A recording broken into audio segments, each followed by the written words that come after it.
খোলা আকাশে শত হাজার পাখি উড়ে, কোনো পাখির দাম নাই। মালিকের খাঁচায় যে পাখিটা আটকানো, ওই পাখির কি দাম? জমিনে বান্দার অভাব নাই, ওই বান্দাগুলোর কোনো দাম নাই। যেই বান্দা কালেমার রশি গলায় লাগাইয়া বলে আমার আল্লাহ ছাড়া কেউ নাই,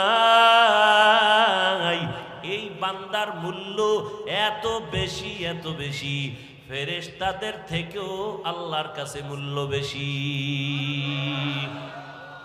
এজন্য আমি মুরব্বির কি দরকার, আল্লাহ নিজে বলেছেন, আমি আয়াত পড়েছিলাম, ইয়া আইয়ুহাল্লাযীনা আমানুত্তাকুল্লাহ, ও মুমিনেরা আল্লাহকে ভয় করো, ওয়া কুনু মা'আস সাদিকিন, এই জমিনের মধ্যে যারা সত্যবাদী তাদের বন্ধু হইয়া থাকো।